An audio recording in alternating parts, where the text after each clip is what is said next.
Queridos, Hebreus capítulo 9, versículo 1 até o 5, está falando, o escritor aos Hebreus está ensinando para nós, dizendo assim: ora, a primeira aliança também tinha preceitos de serviço sagrado e o seu santuário terrestre. Com efeito, foi preparado o tabernáculo, cuja parte anterior, onde estava o candeeiro e a mesa e a exposição dos pães, se chama o santo lugar. Por trás do segundo véu se encontrava o tabernáculo, que se chama o Santo dos Santos, ao qual pertencia um altar de ouro para o incenso e a arca da aliança, totalmente coberta de ouro, na qual estava uma urna de ouro contendo o maná, o bordão de Arão que floresceu e as tábuas da aliança. E sobre ela os querubins de glória, que com a sua sombra cobriam o propiciatório. Dessas coisas, todavia, não falaremos agora pormenorizadamente. O escritor aos Hebreus, ele fala então que não falaria com detalhes sobre estas coisas, mas ele cita esta arca, a arca da aliança, segundo nós vemos nas escrituras, e também eu gosto de usar a arca do testemunho, porque na tradução hebraica fica melhor entendendo como testemunho. A arca, eu procurei pela internet, procurei vários lugares e não encontrei nenhuma arca construída que fosse uma réplica fiel daquilo que a Bíblia, daquilo que a gente estuda, mas um pouquinho dela está aqui na tela para que vocês conheçam. Esta arca era um caixote de madeira que Deus fez com que Moisés visse. Isso é tão interessante, meus irmãos, porque quando Deus leva Moisés até o monte,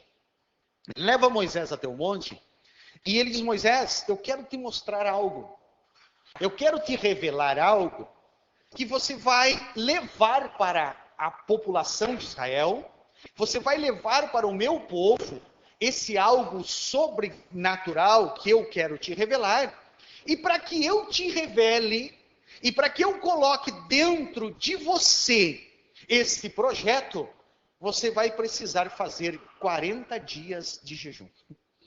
Você vai precisar jejuar 40 dias e 40 noites. Você não vai comer, você não vai beber, você vai molhar somente os lábios com um pouquinho de água. Você não vai, olha só, era tão intenso, segundo alguns eruditos hebreus, é tão intenso que ele precisava fazer isso para chegar ao ponto de não ter o que defecar e o que urinar, para estar em total jejum e total processo de santificação.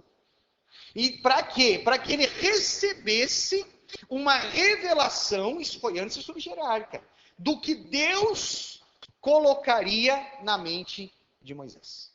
Bem, o que acontece? Moisés vai, passa esse processo lá, fica esses 40 dias em total comunhão com Deus, e aí Deus abre, a Bíblia diz lá em Êxodo, não dá para nós ir em todos os detalhes, Deus abre como uma janela do céu e Moisés enxerga um tabernáculo celestial. Moisés enxerga um tabernáculo como é exatamente, ele percebe que isso existe lá no céu. Nesse tabernáculo, com tendas, com as lonas, com a pia do propiciatório, com o altar, com o santo dos santos, com o véu, com tudo isso, ele vê.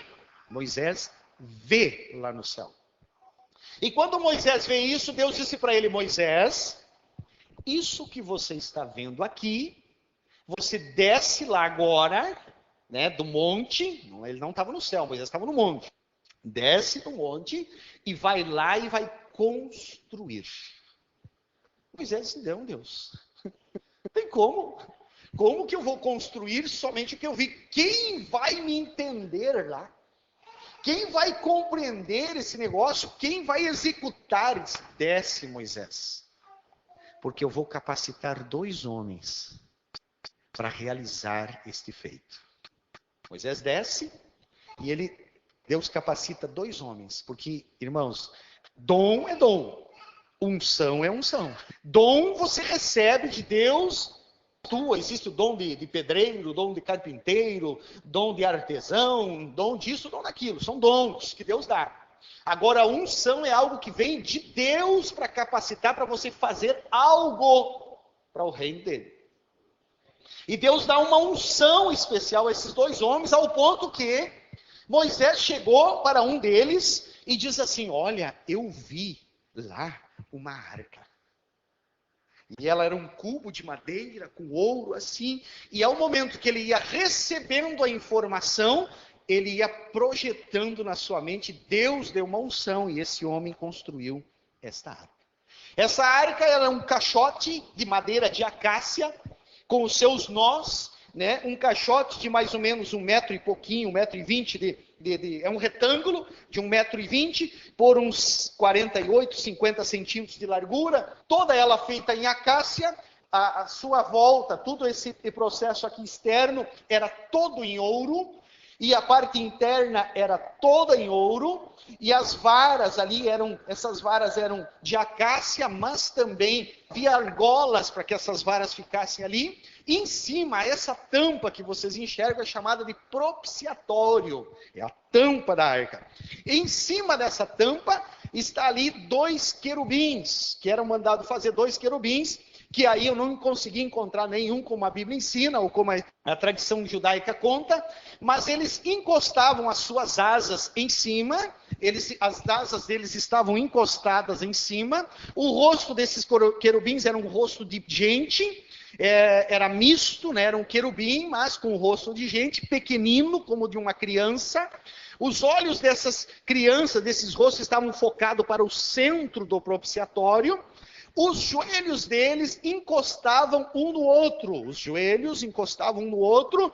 E essa volta que vocês estão vendo ali quase que um triângulo, não era um triângulo. Formava um círculo ali dentro, mostrando a eternidade. E dali daquele círculo, dali daquele ambiente, aleluia, ali ficava a Shekinah, a presença de Deus. E era dali que saía a conversa de Deus com o Moisés. Era daquele ambiente, desse círculo.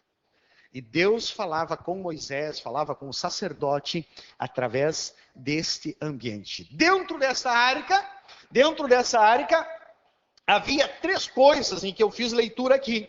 Havia um pote de ouro cheio de um pó chamado maná, né? Que depois nós vamos pensar sobre ele. Também existia a vara de Arão que floresceu e as tábuas da lei contendo os 10 mandamentos, as 10 leis do Senhor. Essa era a arca do testemunho. Dentro dessa arca, também eu só vou dar um trailerzinho, dentro dessa arca, existia, cada parede dessa arca existia uma figura, uma imagem, tinha a figura de um boi, tinha a figura de um homem, tinha a figura de um leão, nessa lateral aqui um homem, nessa lateral, na outra adjacente à fronte a ela um boi, dentro de cada olho desse boi tinha rubis. Aqui estava um leão rugindo, com a boca grande, aberta. Nesse lado de cá estava uma águia, e dentro dessa águia, no seu olhar, existia 12 joias preciosas, 12 rubis brilhantes, dizendo que isso aqui mostrava algo muito interessante. A parte do homem olhando, eram os primeiros 30 anos de Jesus aqui na terra, como homem sendo gerado, era profecia, porque Jesus não tinha nascido na época da arca, né? E estava ali o Jesus homem sendo gerado, trabalhado por 30 anos. A parte frontal estava olhando para esse homem, um touro, que representa os 3 anos e meio de ministério de Jesus, como um touro poderoso, que o salmista chama de boi selvagem, né? Aquele touro forte que foi 3 anos de ministério que fizeram sucesso na história da humanidade. No outro lado, na outra extremidade, está uma águia. Uma águia com seu olhar, com 12 pedras, representando todas as nações da terra. Ali essa águia representa o ministério de Jesus depois que ele é assunto aos céus. Aleluia, ele está lá como uma águia, te olhando, te vendo, enxergando todas as coisas, controlando todas as coisas. Mas no outro lado desta arca, existia um leão rugindo, porque um dia João viu o leão da tribo de Judá, que chegará em glória, em poder aqui na terra, e reinará sobre todas as coisas, e implantará o seu milênio. Essa era a arca por dentro. Na base, não dá para mim falar de tudo, mas eu quero que vocês tenham uma ideia dessa arca. Na base dessa arca, essa parte de baixo da arca, ela era 12 ladrilhos, formando um mosaico, e nos 11 ladrilhos, eram de ouro, pintado, trabalhados, tecido de ouro puro, com peso muito grande de ouro em cada ladrilho desses. E um dos ladrilhos não tinha nada. Um desses era um buraco vazio, naquele ladrilho, num canto, que não tinha nada, só tinha o ouro da arca normal, não tinha o mosaico. Mas o mesmo peso de cada ladrilho, aquele que faltava era o mesmo peso de ouro da corrente que estava, do cordão que estava sobre o peito do sacerdote, dizendo assim: só é possível Deus estar na terra, só ligar ligar as coisas do céu com ligar as coisas da terra, se existir um homem, se existir um ser humano, a peso igual ao peso do processo ali, dizendo, quando o sacerdote entrava na presença, porque ele entrava uma vez por ano no Santo dos Santos e tinha contato com a arca. Quando o sacerdote entrava puro, prontinho para o sacrifício, ali no peito dele tinha o mesmo peso de ouro de lá. E daí Deus se ligava com o homem se ligava com Deus. Jesus entende isso e ele diz assim: tudo o que você ligar na terra será ligado no céu. Ele está trabalhando isso. Quando ele está dizendo isso, ele está falando dessa possibilidade que saiu da mão do sacerdote somente de Israel e passou para o meu e o teu sacerdócio. E tudo que você ligar na terra, perante Deus, será ligado no céu. Louvado seja o nome do Senhor. Só para vocês terem uma ideia. Também eu estava observando dentro desse contexto, lá, um dia Jesus diz assim: vossos pais comeram do maná no deserto. Lembra que Jesus diz um dia? Só tentando lembrar, não vou entrar, não é isso que eu quero pregar hoje. Mas dizendo assim, Jesus lembra que os vossos pais comeram do maná do deserto? Mas Jesus disse assim: eu sou o pão vivo que desci do céu. O que Jesus estava dizendo com isso? Por quê? O que era o maná? O maná era um pó que descia de manhã cedo, todo dia.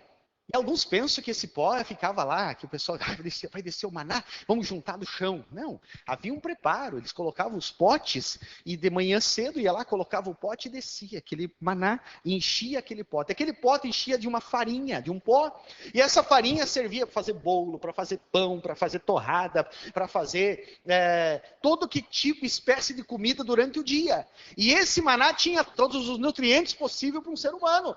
E eles viveram por 39 anos e 8 meses choveu maná do céu para o povo de Israel. E eles comeram. Esse maná, meus queridos, que a palavra é uma mistura de hebraico com egípcio, que quer dizer o que é isso? Grave isso. Significado do maná, depois nós vamos entender. O que é isso? Algo assim espantado. Meu, o que está descendo do céu? O que é isso? Acontece uma coisa. O maná, ele descia de manhã, às 6 da manhã. O povo juntava, podia levar para casa. Na sua casa ele fazia o café da manhã, do jejum, ele fazia o bolo, ele fazia o almoço. Não é o maná. Se ele fosse às 3 da tarde lá no pote de maná, o maná estava perfumado. Dizem os estudiosos antigos que o cheiro do maná era da baunilha, praticamente parecido com o cheiro da baunilha que nós temos. Um cheiro gostoso. Às 3 da tarde, estava lá aquele cheiro gostoso. Às 4 da tarde, ele ia lá, vamos ver como é que está o meu maná. Estava lá aquele perfume gostoso. Às 5 da tarde, o maná estava lá. Ele ia lá olhar, o maná estava lá, perfumado, gostoso. Às 18 horas e 1 minuto, digamos assim, ao virar o dia, aquele mesmo pote que estava ali perfumado, virava podre igual um animal que tivesse meses morto ali dentro. Não prestava para nada mais. Porque o maná era para um dia. Por isso que a gente entende o salmista Davi. As misericórdias do Senhor se renovam. O choro pode durar uma noite, mas amanhã, tudo se referindo a esse processo. Tá? Acontece o quê? Esse maná, então, ele vinha por todo esse período. Então, estava ali. Porém, na arca tinha um pote de maná. E esse maná estava lá desde que o povo entrou para Israel e parou de descer o maná. E ele vai em todo o período de Salomão, de Davi. Quando Jesus estava caminhando lá, terra, vivendo na terra, o maná estava lá dentro da arca. Por quê? Não estragou? Porque é uma profecia de Deus, o pão vivo que desceu do céu nunca mais vai estragar. Estão entendendo? Conseguiram entender um pouco? Eu só quero passar aqui porque vocês entendam para depois nós entrar na aplicação daquilo que o Senhor colocou no meu coração. Então, meus queridos, dentro da arca havia esse pote de maná. Também havia a vara de Arão. Qual era o significado do maná, então, provando que Deus... Maná, para nós concluir. O significado do maná era uma prova de que Deus mantém uma aliança eterna com a casa de Israel. Segunda coisa que tinha lá, segundo objeto que tinha na arca, a vara de Arão. A vara de Arão é a vara aquela que brotou lá, quando estavam a Cileuma e achando que Moisés tinha feito uma escolha passional em colocar o seu irmão como sumo sacerdote, mas era Deus que tinha mandado. E ela floresceu, e aí para provar que Deus escolheu a tribo de Levi, a casa de Arão para servir ao sacerdócio. Estava lá, sempre aquela... Lá. Também as tábuas da lei, que representam os mandamentos dados por Deus para nós, que representam a palavra de Deus para nós, que representam todo o contexto bíblico que nós recebemos de Deus. Então, esses 3 peças que estavam ali. Agora, antes de nós pensarmos peça por peça, eu quero que você pense comigo o seguinte. Olha a grandeza da arca do testemunho na história da humanidade e de Israel. Em 1 Samuel, capítulo 1 e versículo 5, a Bíblia conta que os filisteus, uma tribo, um povo, que tinha um problema com Israel, tinha uma guerra com Israel. E esse povo, numa certa feita, o povo de Israel desobedece a Deus e acha que a arca sozinha resolveria o problema e leva a arca para vencer a guerra, mas em desobediência. Presta atenção, eles levam a arca para vencer a guerra, mas em desobediência a Deus. O que acontece? O povo filisteu toma o exército, vence a guerra e leva a arca para dentro do seu território. Ao levar para a arca, o povo filisteu era um povo idólatra, e eles tinham o deus deles, chamado Dagom. Dagom estava lá, Dagom era uma imagem muito grande de pedra esculpida, muito grande. Ainda no centro do templo, Dagom estava lá, abençoando, com as suas mãos levantadas, abençoando o povo, mas uma imagem de pedra.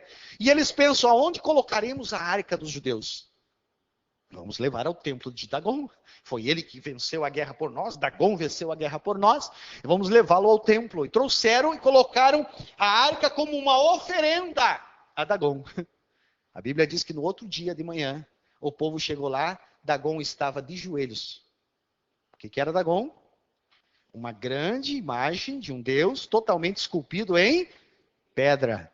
E o Dagom estava de joelhos e o rosto no chão, adorando a arca. Levantaram o seu Deus, colocaram ele em pé novamente e deixaram lá. No outro dia, a Bíblia diz que chegaram lá, o Dagom tinha caído sobre o peitoral do templo, tinha quebrado o seu pescoço, tinha caído a cabeça lá no chão e os seus braços estavam fulminados. Um ídolo de pedra na presença da arca. Isso não dá mais.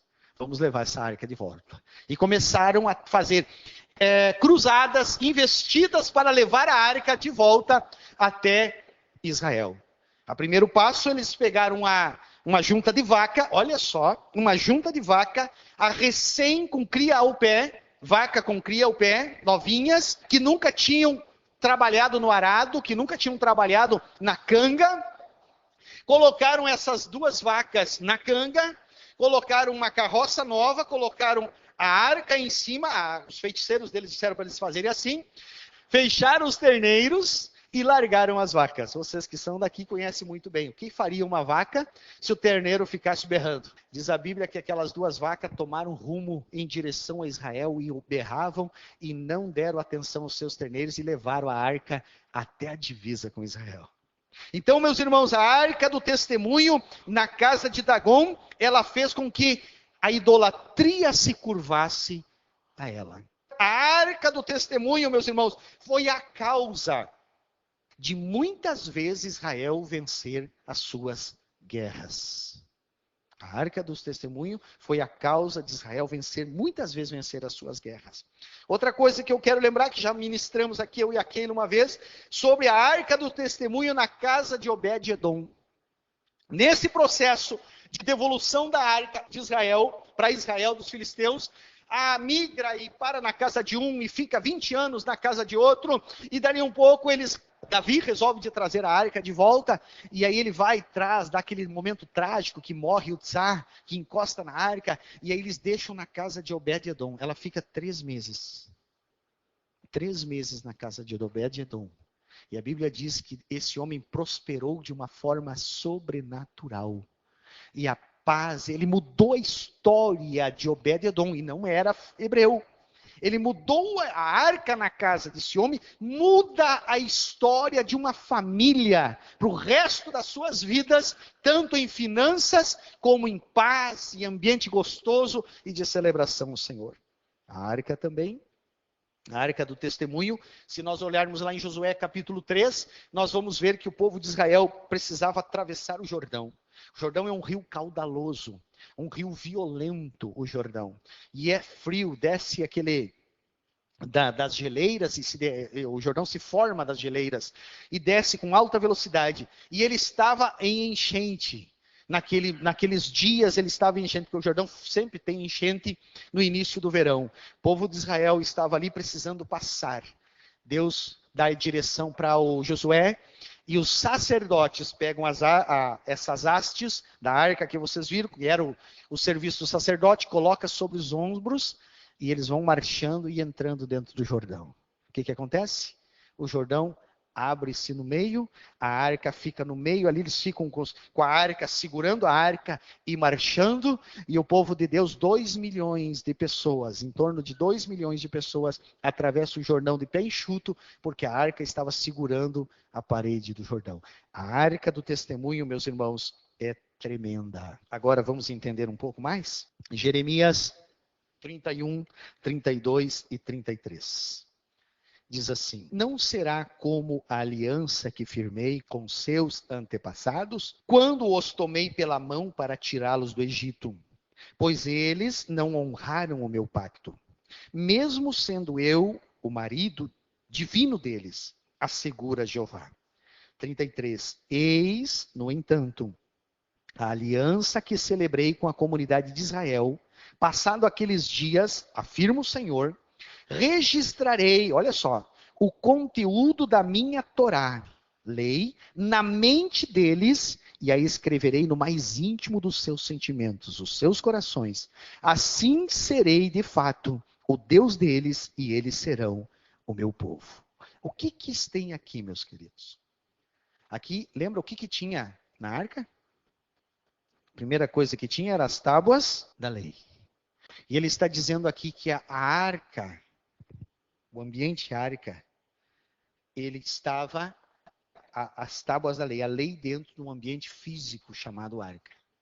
Agora ele está dizendo aqui que Deus escreveria as tábuas da lei dentro do nossa mente. Colocaria dentro de nós. Outro versículo que eu quero que você pense comigo está em Hebreus capítulo 8, 9 e 10. Não conforme, olha só, ali está sendo explicado Jeremias 31. Não conforme a aliança que fiz com seus antepassados, no dia em que os tomei pela mão, para os conduzir até fora da terra do Egito. Pois eles não continuaram na minha aliança, e eu me afastei deles, assevera o Senhor. Esta é a aliança que farei com a casa de Israel passado aqueles dias, garante o Senhor, gravarei as minhas leis na sua mente e as escrevereis em seu coração, e lhes serei Deus e eles serão meu povo. E queridos, tudo isso que eu passo aqui é para nós chegar numa explicação do apóstolo Paulo agora, que está lá em 1 Coríntios 6, 19 e 20.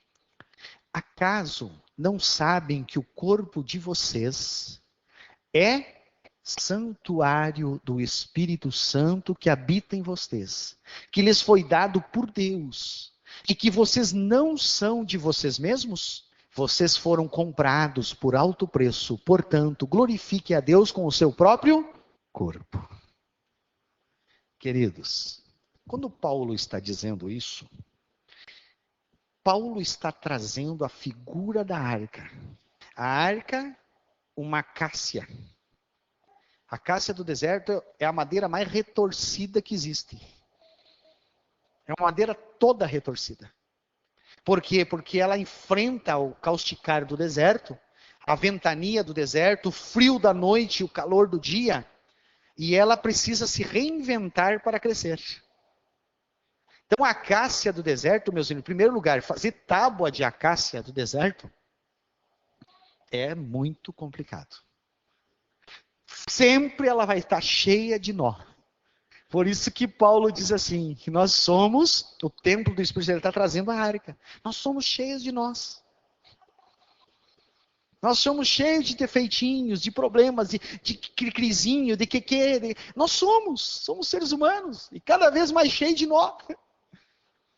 Às vezes as lutas, aquilo que nós ouvimos, aquilo que nós recebemos dos nossos pais, dos nossos parentes, as angústias, os traumas, nos enchem de nós. Mas o Senhor, pela sua misericórdia, envia alguns, dá unção para alguns, para fazer de nós uma acácia tortinha, umas tábuas. Umas tábuas mais aplanadas.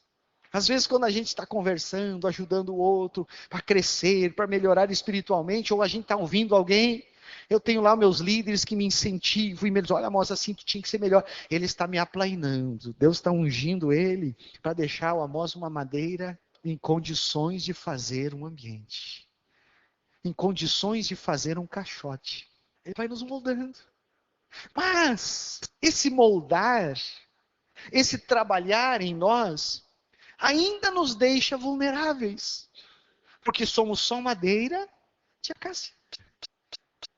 Nos deixa vulneráveis. Possíveis de um cupim chegar. Possíveis de uma questão do tempo, do clima afetar. O que acontece? Vem o amado Espírito Santo, que é ouro puro, que não tem falha, 24 quilates era esse ouro aqui. Esse ouro puro, perfeito do amado Espírito Santo, ele inunda nós por dentro. E inunda nós por fora. E nos faz o que Paulo diz, somos templos do Espírito Santo. Já entendeu isso? Você compreendeu essa grandeza? Quando Deus diz, através de Jeremias, eu vou colocar dentro de vocês, dentro da mente, do interior de vocês as minhas palavras. Para colocar dentro de nós, da nossa mente, ele precisava ter um ambiente receptivo, um ambiente tal como a arca, cheio de ouro, protegido, aleluia, uma tampa completa, e nessa tampa não está nada mais, nada menos que os querubins ali cuidando, e acima de tudo, é ali que aparece a presença de Deus. É ali que aparece a Shekinah, ali que aparece o bom cheiro de Cristo, quando Paulo diz.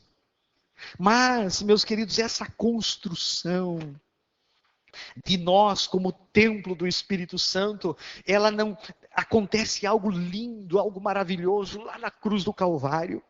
E a Bíblia diz que o véu do templo se rasgou de alto a baixo.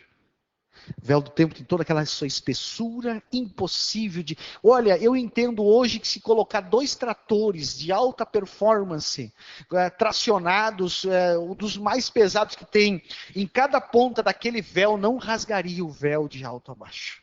Pela espessura, pelo complexo que ele era. A Bíblia diz que rasga, porque Deus rasga o véu. O que significa o véu do templo? O acesso à arca. A partir dali, Deus está dizendo assim: ei, não precisa mais me procurar na arca. Eu não vou estar mais na arca. Eu não vou estar mais naquele círculo que representa a eternidade conversando com um sacerdote. Eu vou estar dentro de você. Deus está dizendo, eu vou conversar, eu vou entronizar, eu vou interiorizar dentro de você, para que o ambiente que você tem, eterno, porque tu é um homem criado, nascido, mas você é eviterno, a tua alma é para a eternidade, dentro dessa parte tua, eterna, ele vai estar vivendo, convivendo. E a presença dele é garantida dentro de você. Prometo para vocês, vou encerrar aqui. Sexta-feira eu continuo essa mensagem, na ceia. E eu vou falar sobre esses 3 ingredientes que tinha na arca, o que representa para nós. Deixa uma igreja que faz discípulos.